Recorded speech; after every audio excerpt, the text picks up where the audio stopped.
Si 5 choses que les étrangers ne comprennent jamais sur la France. 1. Pourquoi les Français disent non avant de dire oui. 2. Le déjeuner de 2 heures comme si c'était sacré. 3. Le fromage, après le plat, pas avant. 4. Le tutoiement trop rapide. 5. Se plaindre, c'est presque un art national. Tu t'y reconnais ? Analyse objective et une lecture directe du monde, sans détour ni artifice. Ce que nous proposons, des reportages bruts, des témoignages sans montage, des points de vue alternatifs et une lecture critique de l'actualité. Loin des projecteurs des grands médias. Nous explorons les zones d'ombre, donnons la parole à ceux qu'on n'écoute pas et questionnons les récits officiels avec rigueur et sans concession. Nos thématiques, l'actualité française, décryptée sans filtre. Le matin, un peu de brie sur la baguette. Le midi, camembert obligatoire. Le soir, plateau de fromage complet. Et ne parlons pas de cette crise existentielle quand le frigo n'en contient plus. On devient nerveux, irritable. Mais comment vais-je finir mon repas ? C'est notre addiction nationale, notre fierté culturelle. Alors oui, les clichés sont parfois vrais. Nous, les Français, sommes en relation sérieuse avec le fromage. Et vous savez quoi ? On assume complètement. Le fameux « on se voit quand » de cette personne qui ne propose jamais de date précise. Ou le classique « je peux te demander un service ?» qui te fait déjà regretter d'avoir ouvert le message. Sans oublier le redoutable « on doit parler » qui te donne des sueurs froides instantanées. Et mon préféré, le texto à 3h du matin, « t'es réveillé ?» Bien sûr que non. Ou encore, le « désolé pour la réponse tardive ». Reçu 2 semaines après. Avoue, tu as déjà reçu tous ces messages et tu as exactement la même réaction que tout le monde. Double tape si c'est vrai. Milliers de touristes transforment leurs rêves parisiens en cauchemars. Certains prennent des répliques pour l'original, d'autres se font piéger par les horaires stricts des musées. Le pire ? Monter sans ticket dans le métro et se faire attraper par les contrôleurs. Sans oublier ceux qui réservent un logement loin du centre après avoir été séduits par des photos trompeuses. Et que dire des touristes qui parlent fort dans les restaurants chics ou qui se font arnaquer par des vendeurs agressifs près des monuments. Paris est magique, mais elle pardonne pas l'improvisation. Qu'on passe des heures à dire bonjour à chaque personne dans un bureau, les magasins fermés le dimanche et pendant les pauses déjeuner de 2 heures, normal. L'administration, un labyrinthe de paperasse où même les Français se perdent. On ne vous dit jamais que les grèves sont presque une tradition nationale ou que critiquer est notre sport préféré. La bise, un casse-tête social avec des règles différentes selon les régions. Mais malgré tout ça, c'est cette authenticité qui rend la vie ici si riche. Bienvenue dans la vraie Paris.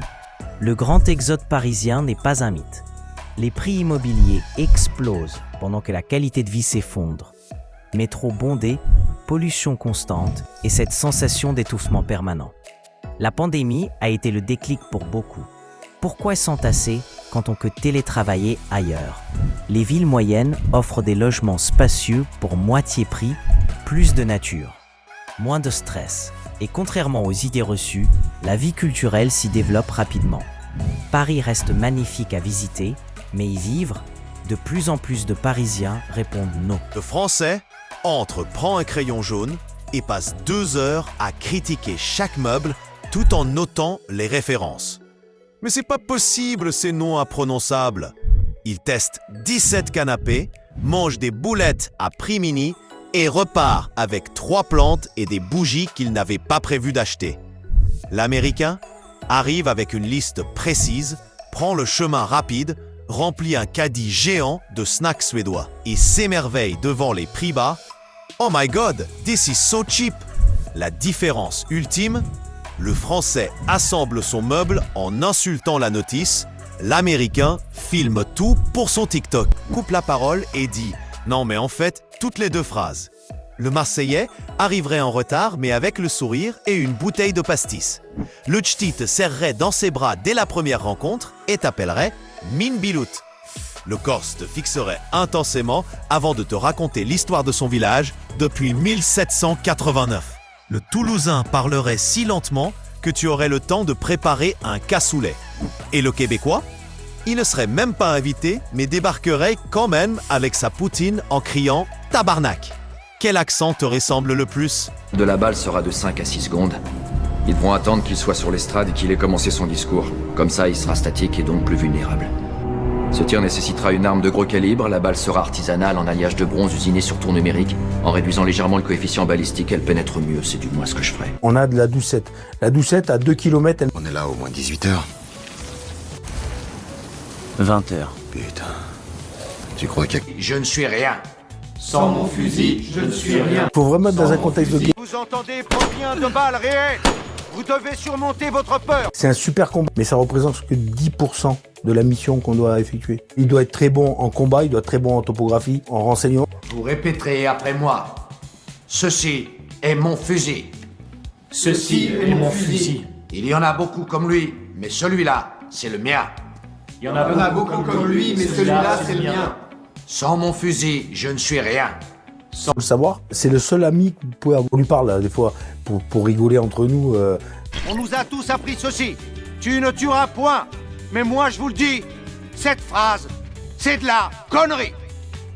Bon, regardez votre cible. Distance, il faut avoir fait le stage tireur de précision, qui est de 5. Première habitude, le repas sacré.